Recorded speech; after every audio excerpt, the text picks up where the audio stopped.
Boa noite, pessoal. Somos estudantes de enfermagem do quinto período da Unifagog. Vamos fazer uma apresentação sobre reações de hipersensibilidade e alergias. Nosso professor é o Fabrício Ramos, eu sou a Giovana Lucarelli. Eu sou o Matheus de Freitas. Eu sou a Júlia Costa. Eu sou a Taiwane Martins. Vou falar sobre a hipersensibilidade. Hipersensibilidade são distúrbios causados por respostas imunes, não provocam lesões teciduais, geralmente. Porém, algumas vezes elas são controladas inadequadamente e aí resultam em patogenicidades. Por exemplo, doenças autoimunes e doenças crônicas. Respostas imunes contra antígenos de diferentes fontes podem ser a causa de distúrbios de hipersensibilidade.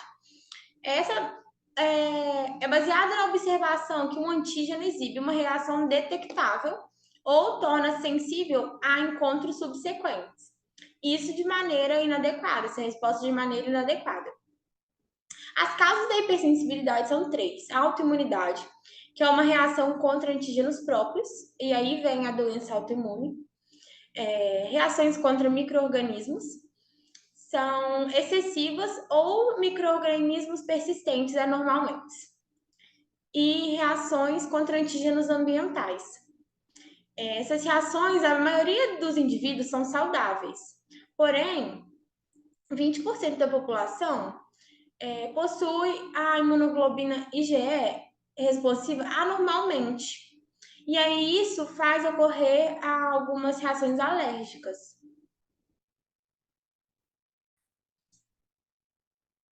Mecanismos e classificação das reações de hipersensibilidade. São 4 tipos de hipersensibilidade. O tipo 1 é a reação imediata. Essa reação, o mecanismo é pelo anticorpo IgE. E aí, os mecanismos da lesão tecidual vêm os mastócitos, os eosinófilos e seus mediadores. A tipo 2 é mediada por anticorpo, IgM ou IgG, contra antígenos de superfície celular ou da matriz extracelular. Ocorre a opsonização e a fagocitose, ocorre o recrutamento e ativação de leucócitos e a normalidade nas funções celulares. A tipo 3 é mediada por um imunocomplexo, imunocomplexos de antígenos circulantes. E esses imunocomplexos, eles se fixam nas paredes e aí pode ocorrer a lesão tecidual. É mediada por célula A tipo 4, mediada por célula T, são por células TCD4+. E aí ocorre inflamação mediada por citocina e morte direta da célula-alvo, uma inflamação.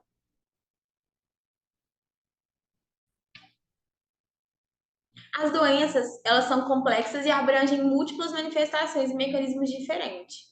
A tipo 1 é uma alergia imediata, atopia ou anafilaxia. A tipo 2 é mediada pelo anticorpo, como eu disse.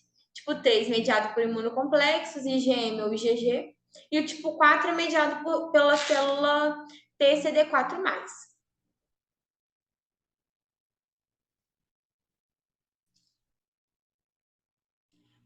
Doenças causadas por anticorpos específicos pelas células ou tecidos. As doenças causadas por anticorpos são geradas por anticorpos que se ligam a antígenos em células ou tecidos e são depositadas nas paredes dos vasos sanguíneos e os leucócitos causam a lesão tecidual.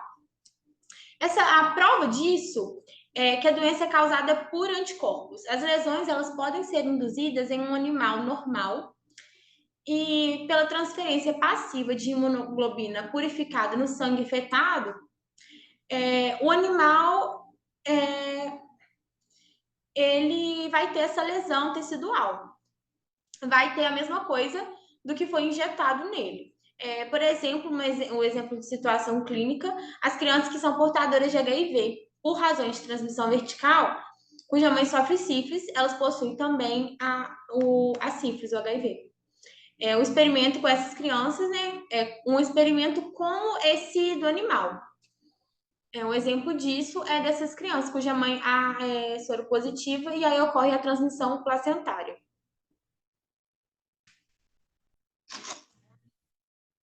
Os anticorpos que causam doenças onde esses antígenos estão presentes, na maioria das vezes essas doenças não são sistêmicas. A doença ocorre por 3 processos de manifestações, como está nessa imagem aqui. A opsonização e a fagocitose, O anticorpo, ele ativa o complemento e aí esses dois eles conseguem fagocitar uma outra célula. Os antígenos eles podem opsonizar diretamente as células, que é o que ocorre aqui, e aí juntamente os dois eles conseguem fagocitar outra célula. A inflamação mediada pelo receptor do complemento, eles recrutam macrófagos que ligam a esse complemento, e aí ocorre a ativação dos leucócitos. E essa ativação dos leucócitos ocorre a inflamação e a lesão tecidual. Funções celulares anormais. São respostas fisiológicas anormais sem lesão celular tecidual. O anticorpo estimula o receptor sem o ligante. Um exemplo disso é a doença hipertiroidismo. O anticorpo, ele liga ao receptor sem o hormônio. Aqui o anticorpo inibe a ligação do ligante ao receptor. E aí ocorre sem lesão celular tecidual. Geralmente são autoanticorpos, ou seja, são produzidos por reação imune, sendo algumas vezes específicos para micro-organismos. Um único antígeno pode normalmente estimular ambas as respostas imunes humoral. E aí ocorrem essas doenças inflamatórias.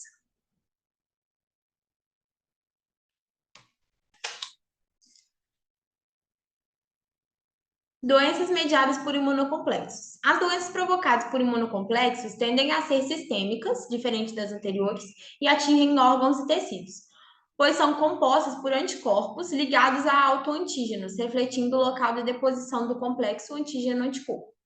Em 1990, houve alguns estudos e aí observaram que infecções de difteria eram tratadas com soro de cavalo, imunizado anteriormente com a toxina. E aí observou-se que a doença era causada pelos anticorpos imunocomplexos, pois o hospedeiro ele produzia anticorpos contra as proteínas do cavalo e formando assim complexos com as proteínas. Houve também a doença do soro, que foi produzido por meio de múltiplas injeções de antígeno e aí formaram complexos menores depositados nas artérias e nos pulmões. E a reação de Artus, que foi injeções subcutâneas de um antígeno em um animal normal, com os anticorpos, e aí esses anticorpos que foram injetados, eles formaram complexos nas paredes das artérias, e aí ocorreu vasculite cutânea, o que levou à necrose tecidual.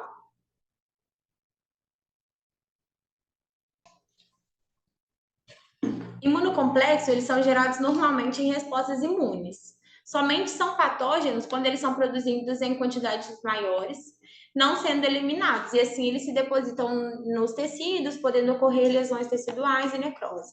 Os imunocomplexos depositados nas paredes dos vasos sanguíneos ativam os leucócitos e os mastócitos, que secretam citocinas e mediadores vasoativos, gerando uma vascularização e um fluxo sanguíneo.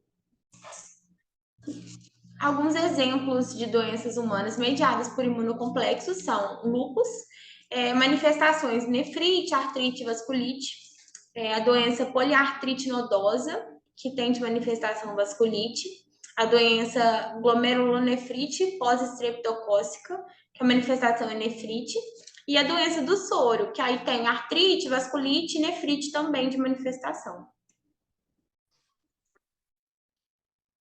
Bem, então, né, como a gente já vimos, algumas doenças são causadas pelo linfócito T. Vamos tentar entender através dessa imagem o porquê, né, o porquê disso. Aqui, né, a gente vê as células apresentadoras de antígenos, né, podem ser células dendríticas, células de Langerhans, células macrófagas, até mesmo os linfócitos B, apresentando fragmentos, né, desses antígenos, as células T, né, CD4 mais auxiliares, e as células citotóxicas. A partir desse momento, essas células são ativadas. Quando elas são ativadas, elas secretam citocinas, né? E aqui faz com que gera uma inflamação. Essa inflamação vai acarretar numa lesão tecidual, né? Aqui, nas células, nos linfócitos T citotóxicos, né, conhecido como linfócitos matadores, o que eles vão fazer? Eles vão grudar, né, na membrana da célula invasora, né, do micro-organismo, e vai liberar duas proteínas, né? Uma chamada de perforina e a outra de granzima. A perforina, ela vai furar a membrana, né, dessa célula invasora, vai injetar lá dentro do citoplasma dessa célula a granzima. A granzima vai fazer, né, com que ocorra uma apoptose no interior desse citoplasma, causando a morte, né, desse micro-organismo, dessa célula, né, e uma lesão tecidual. Então, essas doenças causadas pelo linfócito T quando o nosso sistema imune, né, quando essas células liberam citocinas a mais de uma forma exacerbada, né? Então é aí que acarreta essas doenças. Eu vou falar um pouquinho sobre algumas dessas doenças, né? Porque são várias. Aí eu vou entrar, eu vou falar, né, do lúpus e da artrite. O lúpus, né, eritematoso sistêmico, mais comumente conhecido como lúpus, ele é uma doença autoimune crônica, ele pode afetar várias partes do corpo, né, vários sistemas. Ele pode afetar a pele, né, causando eritema malar, que a pessoa que tem lúpus, né, geralmente dá aquela lesão em formato de borboleta, assim, no centro da face. Pode causar também erupções discoides, né, que são aquelas lesões vermelhas escamosas, né, bem característico do lúpus, articulações, a pele, né, das pessoas que têm lúpus também fica muito sensível aos raios ultravioletas, causando inflamação e apoptose. Os rins, né, o que vai haver nos rins? No rins vai haver glomerulonefrite. O que é essa glomerulonefrite? É uma inflamação nos glomêrulos, né, presente ali nos rins, que são estruturas como se fossem pequenos filtros, né, e prejudica a filtração, né, o funcionamento normal do rim. Não é nenhum problema renal na pessoa. Também dá anemia hemolítica, trombocitopenia, né? Que é quando as plaquetas dessa pessoa ficam abaixo do normal, acarretando hemorragias, sangramentos, né? E o envolvimento também do sistema nervoso central, né? Cefaleia, falha na memória, problemas no humor, né? Então, os anticorpos, né, os autoanticorpos mais comumente encontrados no lúpus, né, são os antinucleares, né? Portanto, é uma forma de diagnosticar ele, é a presença, constando ali nesse exame, a presença desses autoanticorpos. Bem, sobre a patogênese do lúpus, né? Tem fatores genéticos, ambientais, imunológicos que levam à disfunção do sistema imunológico gerando essa inflamação, né? Essa disfunção faz com que o sistema imunológico perca a capacidade de distinguir, né, células saudáveis de células infectadas por micro-organismos, né? Então, isso leva a uma produção de autoanticorpos que atacam, né, as próprias células do corpo, suas próprias células.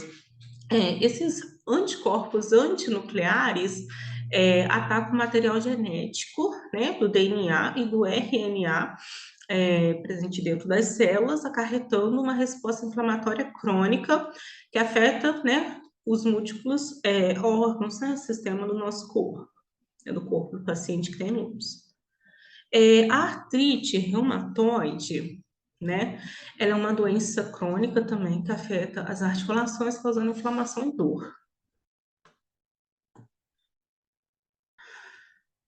Nessa imagem, né, a gente pode ver os genes, né, de suscetibilidade, que são os fatores, né, que influenciam para que a artrite aconteça. Então, esses genes de suscetibilidade, né, são vários, um deles é o HLA, presente lá no complexo de histocompatibilidade classe 2, né, acarreta numa falha da tolerância à ativação desregulada dos linfócitos, faz com que os linfócitos, né, eles sejam ativados de uma forma desregular. Aí vem também os fatores ambientais, como, por exemplo, infecção, tabagismo, né, que modificam as enzimas, né? A gente, no nosso organismo, principalmente nas articulações, tem um processo que chama citrulinação. Só que na artrite, né? Só que o que que acontece? Acontece essa citrulinação de uma forma anormal, né? De uma forma anormal. O que que é isso? É a produção de autoanticorpos anticitrulínicos, né? Principalmente nas articulações, que vai desencadear uma resposta, né, imunológica contra essas citrulinas, né? Então, é algo assim, nosso sistema imunológico erroneamente vai começar a produzir uma inflamação para poder combater, né, as citrulinas. E tudo isso, né, vai gerar uma resposta dos linfócitos T e B, né, incluindo antígenos nos tecidos articulares. Aí aqui na imagem, ó, a gente vê os anticorpos, né, os linfócitos imunocomplexos, né, adentrando no líquido, na membrana sinovial, causando sinovite, né? O que que é sinovite? É a inflamação desse líquido sinovial, né? Porque aí vai produzir, né? Vai ter essa produção de citocina para combater, entendeu? Como eu expliquei anteriormente. Só que quando acontece essa inflamação, o que que acontece? Esse líquido, né, sinovial, que lubrifica as superfícies articulares, né? Porque entre os ossos, né, tem as cartilagens, e devido ao atrito deles, né? Para minimizar esse atrito, né? Esse líquido sinovial ele age protegendo. Quando há essa inflamação, né? Há destruição da cartilagem, né? Desse líquido, posteriormente da cartilagem, até mesmo, né, do osso, causando muita dor ao paciente, muita inflamação, entendeu? Inchaço. E muitos pacientes que têm artrite, eles podem ter deformidades nas estruturas das mãos, dos pés, né? Né, uma doença autoimune. Aqui, a gente vê a patogênese, né, da artrite, que foi tudo que eu expliquei no slide anterior, né, que é a disfunção do sistema imunológico, os fatores genéticos, a ativação dos linfócitos B, a inflamação sinovial, a ativação das células do sistema imunológico inato, né, e os fatores ambientais. E quais são, né, as abordagens terapêuticas para essas doenças imunológicas, né? Como proceder? São utilizados medicamentos anti-inflamatórios, não esteroides, né? Que eles diminuem a inflamação e a dor nesse paciente. Corticosteroides, né? Que reduzem a inflamação, né? E suprime esse sistema imunológico. Há também os imunossupressores, né? Que diminuem a ação, né, do sistema imunológico. Exemplos de imunossupressores é o metotrexato, azatioprina, ciclofosfamida, micofenalato de mofetina, né? E há também a terapia de reposição imunológica em modificadores da resposta imune, né? Então, essas foram algumas doenças, né? São várias, infelizmente não tem como entrar né, em muitos detalhes, mas lá no finalzinho tem a referência, né, bibliográfica, o capítulo, né, que a gente utilizou foi o 19 e o 20, né, do livro, então vocês podem, né, tá dando uma lidinha, né, para poder estudar as inúmeras doenças que o nosso sistema imune pode acabar acarretando, tá certo? Olá, tudo jóia? Eu vou falar um pouco das reações alérgicas dependentes de higiene. Mas o que são essas reações alérgicas? A reação alérgica são distúrbios crônicos mais frequentes do mundo. E ela pode se desenvolver através de poeira, pólen, alimentos, alguns medicamentos. E a alergia se caracteriza desenvolvendo a reação imunológica a essa substância que nós chamamos de antígeno. Nos indivíduos saudáveis, esses antígenos são geralmente tolerados pelo sistema imunológico e não desencadeiam uma resposta alérgica. No entanto, em indivíduos com atopia, a exposição a antígenos comum pode levar a uma forte resposta de células T produtoras de IL-4 e células B, levando a grande produção de IgE. Então, agora eu vou passar para uma fase mais explicativa do vídeo. Eu vou falar sobre a ativação dos mastócitos. E como ocorre essa ativação dos mastócitos? Os mastócitos, eles são encontrados no tecido conjuntivo e sobre os epitélios. Os mastócitos e os basófilos também. E que os antígenos se conectam ao anticorpo, causando a ativação dos mastócitos. E a liberação, e os mastócitos liberam mediadores químicos, como a histamina, leucotriênicos, que geram os sintomas clássicos da alergia. E aqui nesse slide a gente tem demonstrando como ocorre isso através dessa imagem. E nesta imagem a gente tem os antígenos, aqui os verdinhos, que se ligam ao IgE, que estão nos mastócitos e causa a reação que aqui está representado nas células do epitélio. E aqui eu vou falar sobre a sensibilização dos mastócitos pela ligação da imunoglobulina E. E isso é importante porque permite que essas células estejam prontas para serem ativadas no encontro ali com o antígeno, igual eu mostrei na imagem anterior. Isso significa que na próxima exposição, com os antígenos ali ligados, os anticorpos ali ligados, a resposta ao mesmo antígeno acaba desencadeando uma resposta do mastócito ainda mais rápida e mais intensa do que a primeira vez. Agora eu vou falar um pouco da resposta imediata. Quando o antígeno entra em contato com os anticorpos IgE, os mastócitos são ativados e liberam mediadores químicos, como eu já falei. A liberação desses mediadores químicos causa a reação alérgica imediata, que é caracterizada com os sintomas como urticária, prurido, vermelhidão, congestão nasal, lacrimejamento.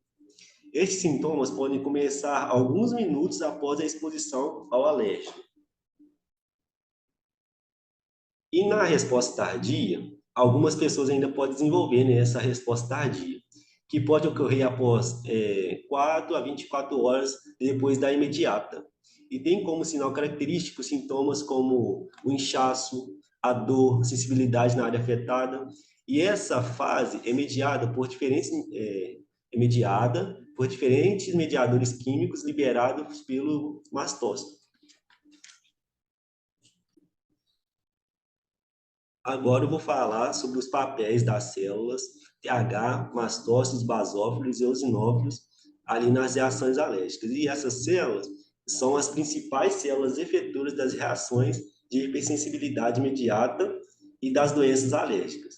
Embora cada um desses tenha o seu própria característica única, todas as quais secretam algum tipo de mediador na reação alérgica. E as células TH2 são as células T auxiliar que produzem toxinas que induzem a sustentação à resposta alérgica. Essas células estimulam a produção de anticorpos IgE nas células B e também ativam outras células efetoras para atuarem contra os antígenos que estão infestando o organismo, como os mastócitos, os basófilos e os eosinófilos, que são encontrados em grande quantidade em indivíduos atópicos. E os mastócitos são as células que residem em tecidos, geralmente conjuntivo, nos epitélios ali, e são particularmente abundantes na pele, no trato gastrointestinal e nas vias respiratórias. Quando a célula anterior que eu falei, a TH2, a sensibiliza, o mastócito ele se torna capaz de se ligar ao alérgeno específico, liberar a histamina e outras moléculas pró-inflamatórias. A liberação da histamina pelos mastócitos é responsável pelos sintomas de alergia, como prurido, eritema, edema, broncoconstrição. E aqui os basófilos que são células também bastante semelhantes com os mastócitos, mas elas não são tão presentes no organismo como os mastócitos. E essas células basófilos possuem receptores de alta afinidade para os IgE em sua superfície. E quando a TH2 ativa uma célula B, a IgE específica para o antígeno é produzida e secretada na corrente sanguínea. E o IgE se liga nos receptores específicos nos basófilos que se tornam sensibilizados ao alérgeno e liberam histamina e moléculas pró-inflamatórias também em respostas à exposição alérgica. Agora, os eosinófilos são células sanguíneas que são secretadas para o local da inflamação alérgica. E elas são ativadas pelas citocinas produzidas pelas células T e outros mediadores inflamatórios liberados pelos mastócitos e os basófilos. E são particularmente importantes na inflamação da mucosa oral, pulmonar, intestinal e têm uma função importante na destruição de parasitas eumínicos. Boa noite, gente. Eu vou falar um pouquinho sobre as reações dependentes do IgE e dos mastócitos. O que acontece com essa reação? É injetado uma injeção intradérmica do mesmo antígeno. Aí, esse antígeno, ele ocasiona o IgE, que é ativado pelas células T. E essas células T causam degradação dos mastócitos, ocasionando na papula e no ralo eritematoso. E o que seria essa papula?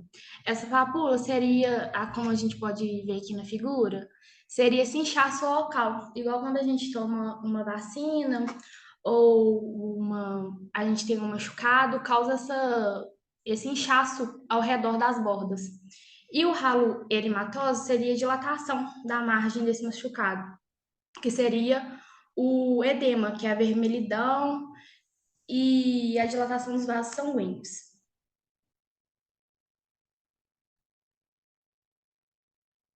Aí agora eu vou falar um pouquinho sobre a sustentabilidade genética para doenças alérgicas. O que acontece? É uma predisposição genética que você tem para determinados tipos de alergias, que isso é hereditário da família e dos genes. O que acontece? É um elevado nível de IgE associado à atopia, que ocorre com certa frequência na família. Aí isso pode ocasionar várias alergias, não precisa ser necessariamente uma alergia específica, como a febre do fêmur, a asma e o eczema, que pode ser presente em vários graus na mesma família.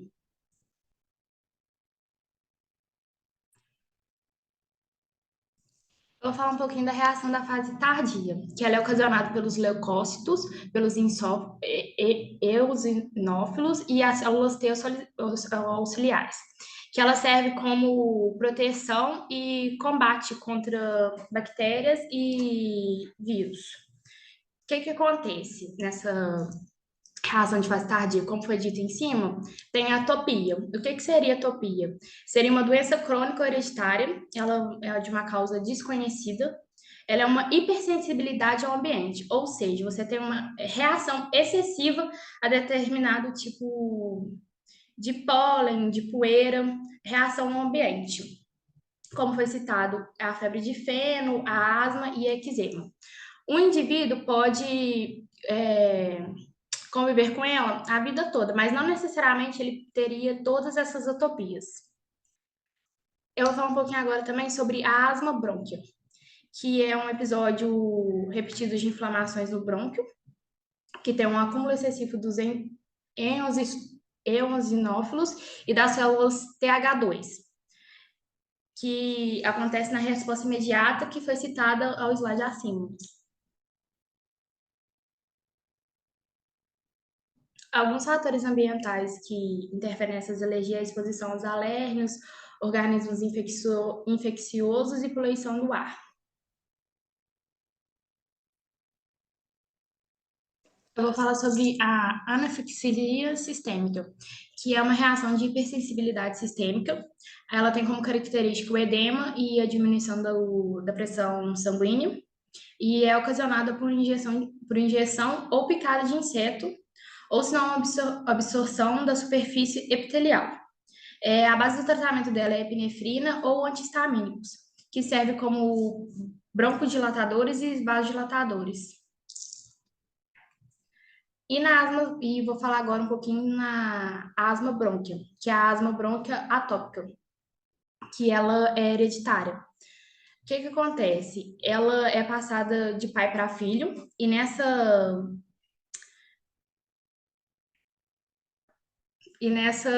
asma brônquia, a ativação dos mastócitos, que ele se liga ao alérgeno e ao IgE, ativando as células TH2 que reagem com os alérgenos. E também temos a produção das células dos mastócitos, basófilos e os mesófilos, que contraem o músculo liso das vias aéreas. E também temos o LTCD4, LTD4 e o LTE4, que são broncoconstritores, que eles fazem essa vasodilatação, ajudando na liberação de ar e da passagem sanguínea. O principal modo de tratamento são os anti-inflamatórios.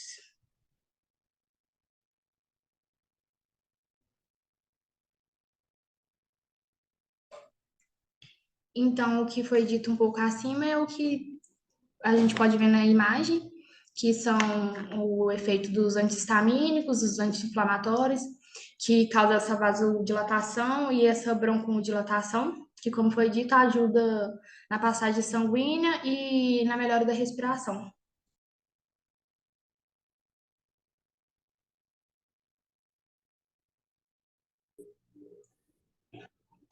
Então, papel protetor das reações imunes mediadas por IgE e mastócitos.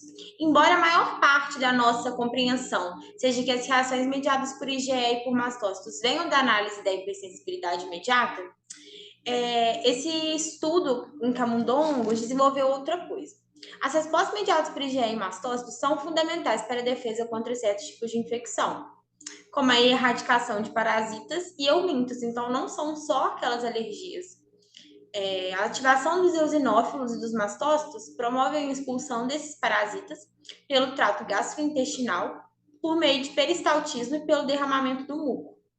Então, quando ocorre a ativação do eosinófilo pela célula pelos linfócitos, o IgE e o eosinófilo, ocorre a ativação e a morte dos eumintos, que por meio do peristaltismo, pelo derramamento do muco, ocorre essa expulsão desses parasitas, vermes parasitas.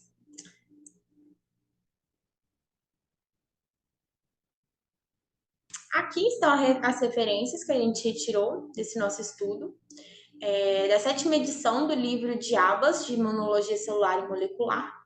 Nós agradecemos a atenção e qualquer dúvida vocês podem deixar aí nos comentários. Ó, começou aqui. Já era. Stop share, né? Tem que fechar tudo, sair de novo, começar de novo, Matheus. Não dá pra colocar, né? Não dá. Não, vamos fechar tudo, fazer outra reunião. Mas como erro de gravação? Não, mas aqui, ó, stop share, eu parei, hein, de pé, só parar. Ah, tá, então. Deixa eu ver. Não, agora eu tô Não, gravando. Matheus. Exclui e faz de novo, gente. Exclui.